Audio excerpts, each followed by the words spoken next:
Hello, Namaste, Hare Krishna.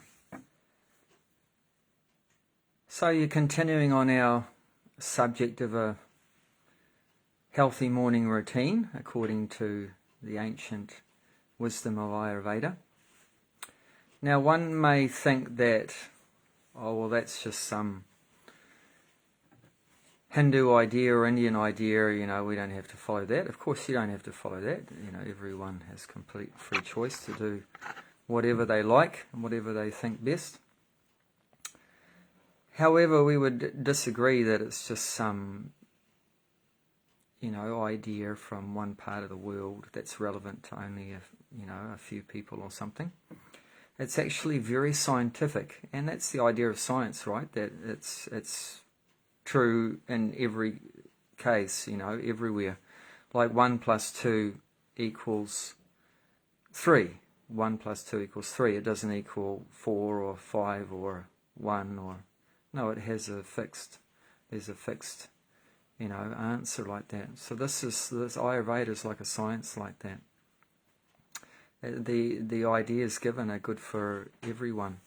As I mentioned, it's setting up a routine for us according to our own biological rhythms and clocks and everything.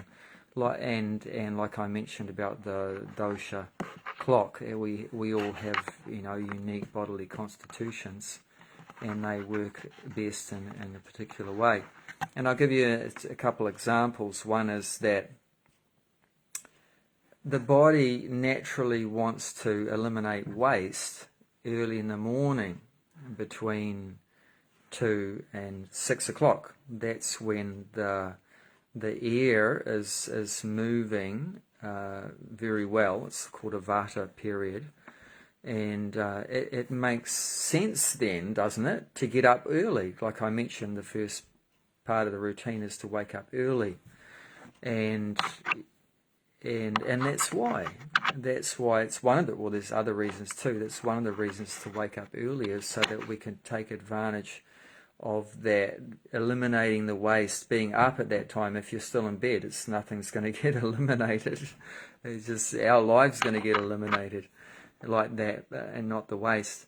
Another example is that it mentions that the main meal should be around the middle of the day. And of course in modern society, when's the main meal in most cases? Is at the end of the day, like after we get back from a whole day out working, and we just snack during the day or whatever, if we're lucky, and then pig out and have a massive meal at 6, 7, 8 o'clock, 9 o'clock, whatever, at night. But according to Ayurveda, the best time to have your main meal is in the middle of the day, because actually when the sun is highest in the sky, that's actually said that your internal fire of digestion is at its peak, Agni. So that's the pitta. The pitta time period is at the most at the middle of the day. Perfect for digesting, a heavy meal or whatever like that. But what do? We shift it back into, so late at night, which is like a kapha period, and the digestion is not so good and everything like that. The sun's gone down like that, and we wonder why we have bad health and indigestion and so many things like that.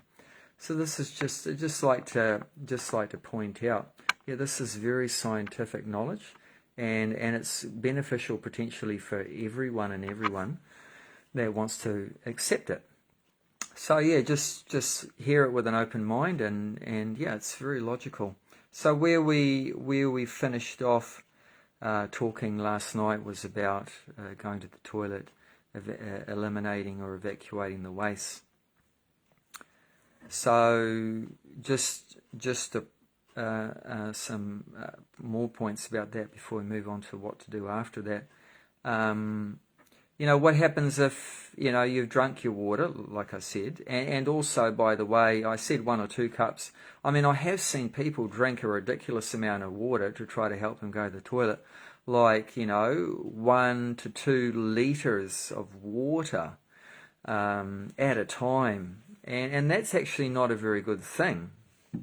because it's actually hard to digest water even, especially big amounts. It also takes some energy to digest. So you're putting a big load on the digestive system by drinking a huge amount of water, especially if it's cold. That's even worse. If it's warm water, that's easier, but especially if it's cold, that's like terrible. And if you drink it out of a plastic, old 2-litre Coke bottle or something that's full of, toxic chemicals, that's even, you're putting a more load on your body by drinking. So never drink out of a plastic bottle. Recycle all your plastic and get some nice metal flask or something like that to keep your water in. That's just a little side point. But yeah, that's important for the health too. And then, so don't go ridiculous for drinking a huge amount of water. There's something wrong if you need to drink that amount of water to be able to go to the toilet, and that's not necessarily going to solve the problem, and it puts a big load on the kidneys, have to process all that water and everything, so you can compromise other parts of your health like that. So just drink 1 or 2 cups of warm water. But say, what happens if you don't get the feeling to go to the toilet? One thing is just be patient. It'll take some maybe days or weeks for your body to get back on track into these natural rhythms, which it will do, but just give it some time, because we've gone so off track for so long. Some people don't go toilet, every day. Some people go, all different times of the day. So to get the body into the rhythm of going, soon after you get up in the morning, it may take some time. So just be patient. If you do have time, and if you get up earlier, then you probably will have time. Just after you drunk the water, like I said, finished off saying, just walk around for some time in a very relaxed way. Have a walk around, and just it'll help. That walking movement will help the body to get ready to go to the toilet if it hasn't come, immediately like that. So, like this morning, I had to wait half an hour. And which was no problem, because I had things I could do while I was waiting to go to the toilet. I was doing some chanting, some mantra meditation, which we'll be talking about later, like that. So you can make use of the time. You can find something to do at that time. But if you didn't have time to wait before wait for the urge to go toilet to come, like that, then you can continue on the next part of the routine, and then whenever you have to go toilet at any time of the day, well, that's just the way it is, like that. So you don't have to get stuck. Oh, what if I can't do this step? What do I do? So just move on to the next step, like that. And in due course of time, like I say, everything should come right. Okay. So the next step after going to the toilet, or even if you can't manage to go to the toilet, is called oil pulling. So oil pulling is something probably a lot of Westerners don't know much about. But what it is you put some oil, which is usually the sesame oil, or you melt some coconut oil. If it's gone hard, the coconut oil, then you melt it. And just 1 tablespoon of that warm oil, so just warm it up a little, and then put 1 tablespoon of that warm, either sesame or coconut oil, in your mouth. And then don't swallow it, and just swish it around. That's why it's called oil pulling. So you're like pulling it around around your teeth and your mouth and everything like that. And in the beginning, you might only want to do it for 5 minutes or so. It's recommended to do it up to 15 minutes. So somewhere between 5 to 15 minutes. So ideally, like after you've gone to the toilet and before you brush your teeth and had a shower like that, this is the time you'd do that. So you just swish it around vigorously. And this is like good exercise also for your jaw and everything like that. And one of the main things it does, it removes all kind of bad bacteria that you don't want there in the mouth. That causes tooth decay and gum disease. And also the mouth is the beginning of the digestive system. So some of those bad bacteria from your mouth may go down into your stomach and cause trouble there.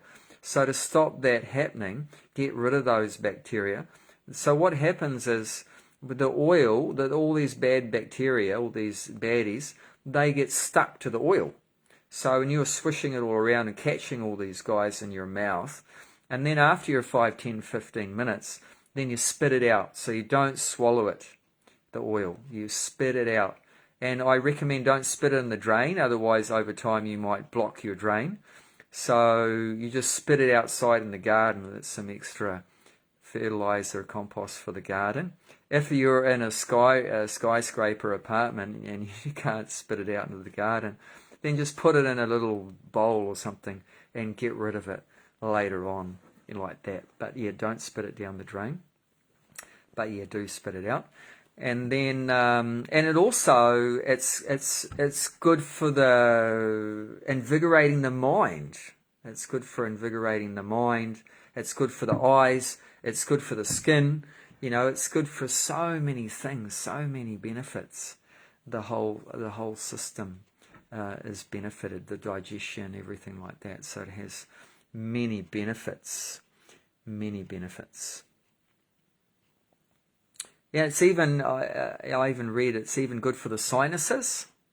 It's even good for the sinuses. You'll see improving your throat and your voice. So even your voice, if you have some problem with your voice, you're croaking a bit, and you've lost your singing voice, you know, this oil pulling can help. And you can even gargle a little bit. So as well as you swish it around, you can and then swish it around a bit. So you can alternate between swishing it around your mouth and then gargling it for that 5 to 15 minutes and then spit it out. So yeah, that's a really good process. And all these things that I'm showing you are very inexpensive. You know, do you want to keep, you know, spending thousands of dollars on bottles of pills and everything like that, medications, therapies, treatments, you know, expensive treatments like that, and you know, panchakarma and everything like that? You can do your own treatments, you know, so much more cheaply and without taking time traveling back and forth to get some, you know, treatments done. Or the worst thing is to let your health get fully fallen apart and then have to spend weeks or months in hospital on, you know, toxic antibiotics and have operations and parts removed and everything like that. Is so complicated and expensive and time wasting everything. So this is so much easier and simpler and cheaper. And you might say, well, but yeah, you're given a whole list of things we have to do every morning. Yeah, but it's not difficult things. And yeah, it does take a bit of time, but you know, if you're getting up early, then the time is there still before you go to work. It's no problem. It can be done. And let's face it, you can't escape spending time on your health. Either you do it voluntarily by following a routine like this kind of thing, or some kind of routine for your health, or forcibly you're taken out of action, you know, for your health to improve in some hospital or something like that. And their success rate is not so good. You know, that's the way the Ayurvedic system works. Is not so much on let your body fall apart completely and then put it back together, but it works on the system of preventing disease, staying healthy. You know, so which is more intelligent?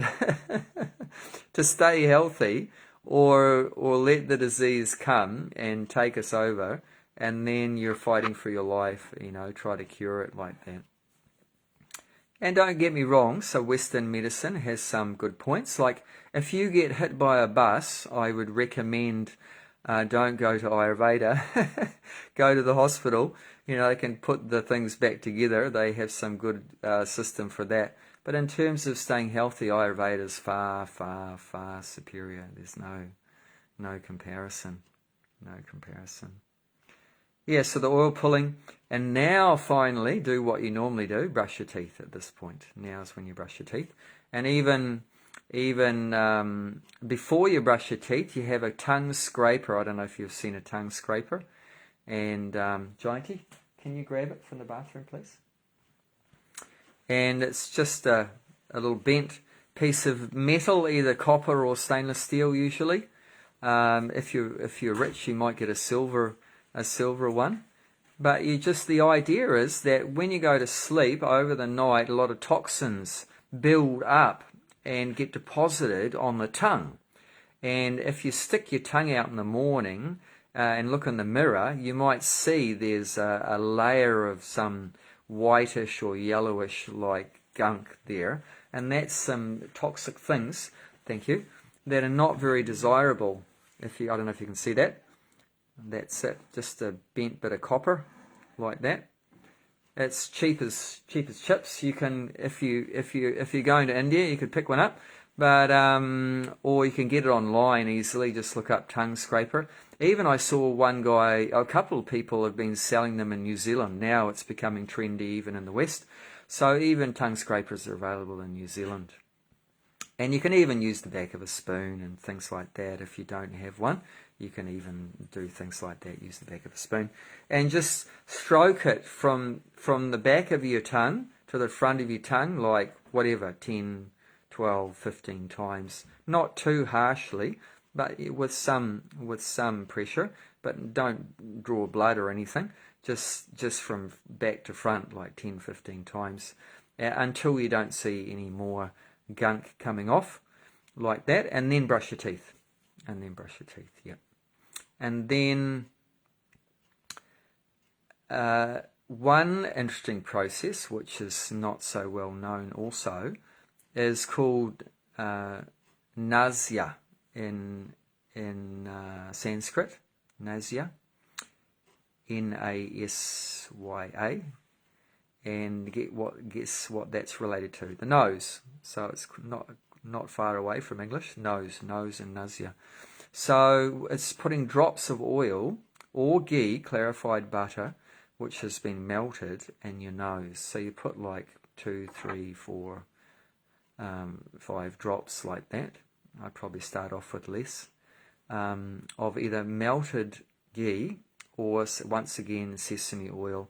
Or you can buy bottles of this oil with some herbs in it, especially for the nose. It's called, I think in South Indian language, it's called anu tailam. But you can look it up, Ayurvedic nose drops like that, or anu tailam like that, and you can once again order that online, or if you go to India, get that. Or otherwise, like I say, just melt some ghee or have some sesame oil.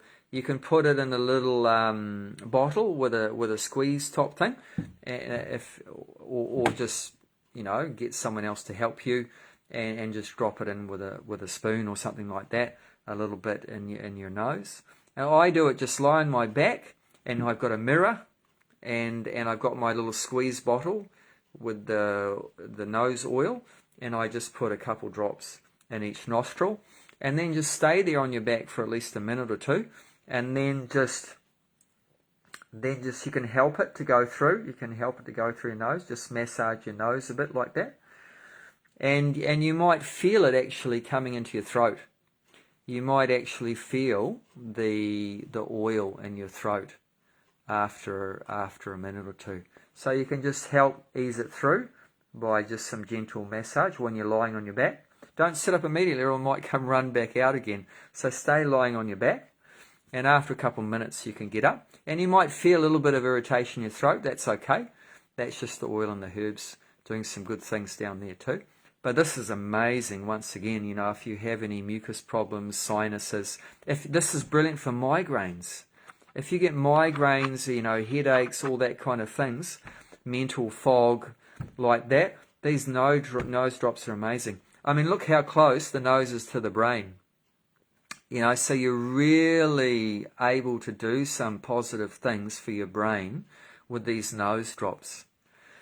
Unfortunately, we put something else not so good in there. A lot of people in the world put something not so good in there. I'll give you a clue, a couple of years ago, which is very close to the brain, and that was very unfortunate, So we need to put some positive things up there, and don't put any more, toxic substances up your nose, because, it's very close to the brain, and we want to keep our brain cells working and intact. Is very, essential.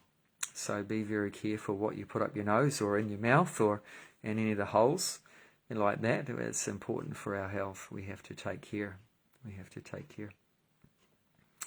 And then Yeah, it's good for your eyes too. It's good for your eyes, these nose drops as well. So these are all very wonderful things. And we'll just finish off talking about oil massage and taking a bath, having a shower. So traditionally, like in India, like a warm climate, they would have the oil massage and then have a bath to wash it off, because your body will be quite oily like that. But to follow that system, the best would be, after you've massaged yourself, to leave the oil on your body for at least 15 minutes or half an hour at least. More is even better, a quarter of an hour, half an hour like that. If you just put the oil on and then jump straight in the hot shower, it's not going to get minimal benefit from that, and a waste of oil, and probably you'll block the drain as well. All the oil will go in the drain. But in India, people may have more time. It's a more simple life, not so rushed and everything. And also, very importantly, it's so warm that you don't mind just standing in your underwear or whatever, and you're with a towel wrapped around you for half an hour or so. But if it's freezing cold in New Zealand in the middle of winter, then that's not very practical to rub the oil in and then wait for half an hour in the freezing cold, before you jump in the shower like that. So what I do, and what many people do, and what's actually recommended, is to make an adjustment to that, because we're living in a cold place, not in a warm place, is to have a bath first and then do the oil massage. And of course, many people, they like to get a massage done, once a month or once every couple of weeks. Go to a professional massage person and pay $100 or whatever and get that done. You feel great afterwards. But actually, best thing is to incorporate that in your daily routine. Of course, you can't go down the road and pay $100 every day to do that, but you can do it yourself. Do self-massage. And I've been doing it for over a year, and I can't believe it. It's just amazing. I can't live without it. I mean, our guru personally said 2 things kept him alive, and he was like 70 plus years old. 2 things kept him alive. The massage, he wasn't doing it himself. He had disciples doing that for him. But massage and morning walks, having a good brisk walk in the morning, kept him alive. So yeah, it's invaluable. It has so many benefits. It moves opens up any blockages in the body, any circulation blockages like that, gets things moving in the ear, any vata blocks, gets the ear moving through, and circulation, good for digestion, good for so many things, activates, energizes the body and everything like that. And it's just so many benefits. And once again, just a little bit of oil you're using, and you just vigorously rub, put a bit of oil on your hand and vigorously rub your arms and down your legs and all different areas on your chest, your stomach, and do the belly button. Even put a bit of oil in the belly button and rub. And even, how do you get it on your back, you might wonder? You put a bit on your top of your hand, put a bit of oil on the top of your hand, and then just reach around your back and just smear it around and rub hard into your back. So you can get it pretty much everywhere just by yourself without needing any extra help like that. You can do it everywhere. And even put a bit of oil on your finger and then rub in your ears and everywhere. Of course, don't get it near your eyes. Oil doesn't go well in your eyes, so stay away from your eyes, but pretty much everywhere. And vigorously you can rub your head, rub it in your head like that, vigorously rub everywhere. And it's wonderful. It's really good. Really good.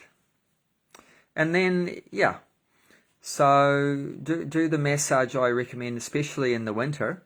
In the summer, I mean, you could do it the other way around if you want. The only thing is, if you used a very thick oil, like mustard oil is very thick, then you wouldn't want to leave all that on your skin, on your body. It's just so thick. Then probably mustard oil, you'd do that first and then have a bath.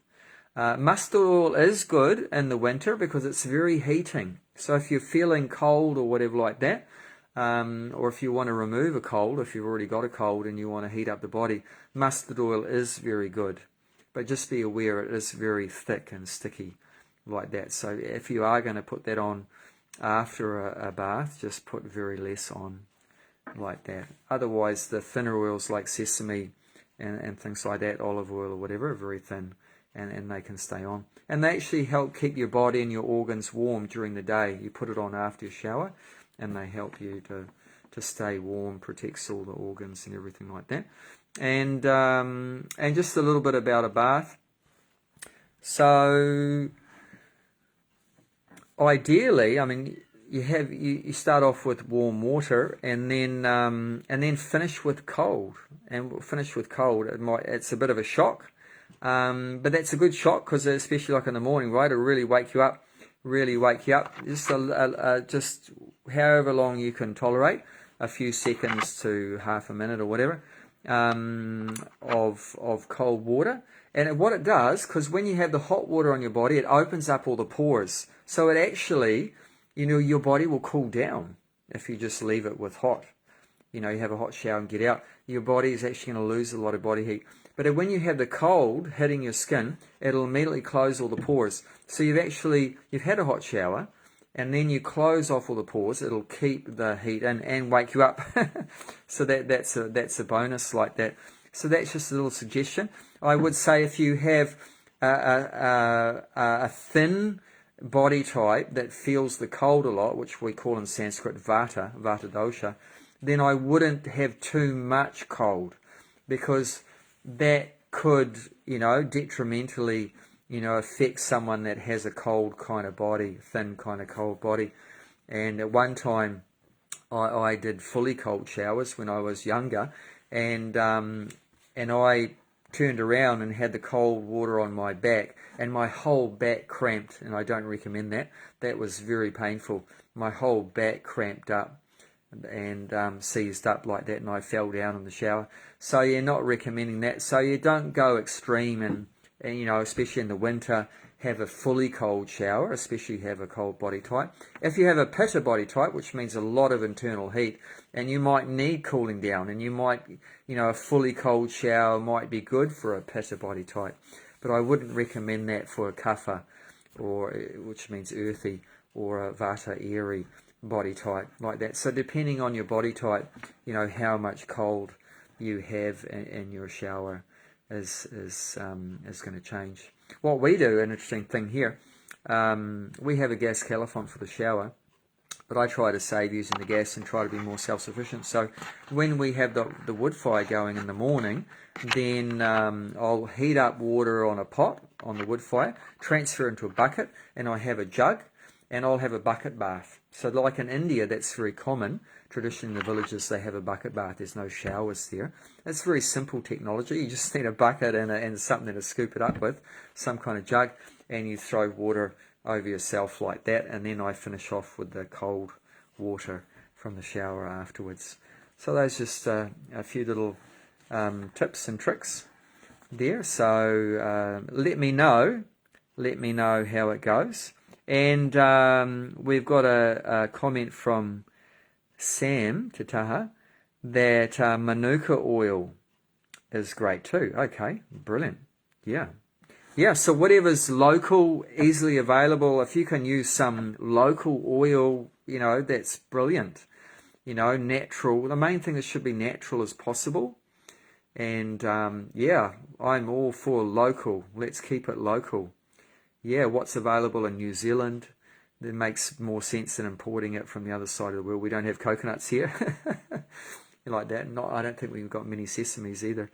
Yeah, so that's great. Whatever's easily available like that. I'm not sure how that would go, like if you had cuts in your skin, it might burn your skin because it's quite strong, right? I don't know if you might need to mix it with some other oils that are maybe not so potent. But yeah, that's just something that needs to be, experimented or researched like that. But yeah, sure, it's got many, I'm sure, antiseptic properties, of course. Great for killing germs and bugs and everything.